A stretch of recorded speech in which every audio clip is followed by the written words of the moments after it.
Good morning. তোমরা সবাই কেমন আছো? আশা করি সবাই ভালো আছো, আমরাও ভালো আছি।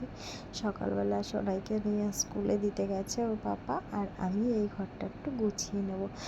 খাটের অবস্থাটা দেখো ভীষণ খারাপ, কেননা যখন সকালবেলা তো ছোট বাচ্চা স্কুলে যায় তখন চতুর্দিকে কিছু ছড়িয়ে থাকে, মানে কি বলো তো, অনেকগুলো সাবজেক্ট থাকে, তার একটা একটা করে কপি বুক সব কিছু দিতে হয়, তো গুছিয়ে, কেননা একটু যদি খুঁজতে হয় তো বাচ্চারা আর খুঁজে মানে নিতে চায় না, বলে মাম্মাম কপি দাওনি, তারপরে এক্সট্রা একটা কপি দেওয়া থাকে, সেটার মধ্যেই সব কিছু টুকে নিয়ে আসে। সেই কারণে যতটা সম্ভব একটু গুছিয়ে দেওয়ার চেষ্টা করা হয় ওকে।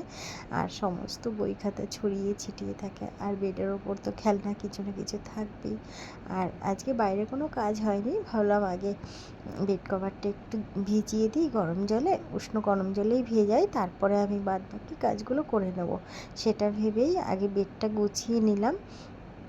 এরপরে দেখো একটু কচুরলতি আমি কিনেছিলাম কালকে, এটা জানি না কেমন হবে, কিন্তু সেটা ভেবেই ছিলাম যে কি হবে না হবে। এটা আমি না একটা ইউটিউবে একটা কোনো একটা কারোর দিদিভাই বা কাকিমা বলো, যাই বলো না কেন, তার ভিডিও দেখেছিলাম যে এইভাবে কচুরলতিটাকে যদি একটু ভাপিয়ে নেওয়া হয় তারপরে নাকি খুব সুন্দর খোসা ওঠে। কিন্তু সেটা আমি করে দেখলাম যে সত্যিই খুব ভালো, মানে সবগুলো ওই যেমন তোমরা কে কতটা জানো, কে কতটা আমার ভিডিও দেখবে কি না জানি না, এই ভিডিওটা কার কাছে পৌঁছাবে কি না।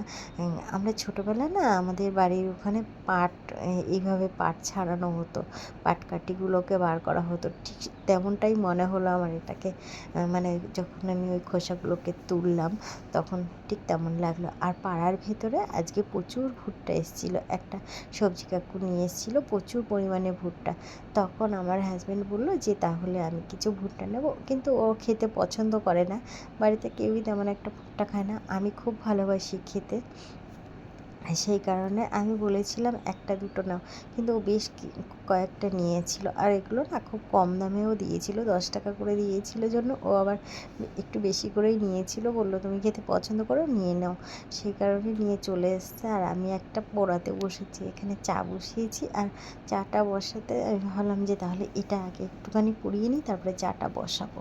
আর সন্ধ্যাবেলা যেহেতু আমরা একটু চা খাই, আর সোনাইকে একটু কম দিয়েছি, কর্নফ্লেক্স দিয়েছিলাম দুধ দিয়ে, আর বলেছিলাম যে এটা যেহেতু দুধের পরেই এটা খাওয়া যাবে না, তাই ওকে অনেকটা আগেই খেতে দিয়ে দিয়েছিলাম। এটা এখন জানি না খাবে কি না সেটাই ভাবছিলাম, কিন্তু সত্যিই খায়নি, আমাকে একাকেই খেতে হয়েছিল।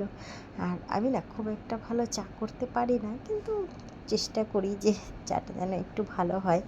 আর চা জানো তো সবসময় মাটির ভাঁড়ে যখন চা খাবে দেখবে চাটা না ভীষণ ভালো লাগে খেতে। এমনি প্লাস্টিকের কাপ বা যে কোনো কাপের থেকে আমার মনে হয় যেন মাটির ভাঁড়ে চা খেতে বেশিই ভালো লাগে। আর চায়ের মধ্যে একটু আদা দিলে ভালো হতো, আদাটা আমার ছিল না হাতের কাছে, আদাটা ছিল না মানে ফ্রিজে ছিল, আবার বার করব আবার দেব, আর চাটাও না অনেকটা শুকিয়ে গিয়েছিলো, সেই কারণে আর আদাটা বার করা হয়নি। যাই হোক, এখন আমরা চাটা খেয়ে নিই, তারপরে আবার রাতে রান্না আছে আমার।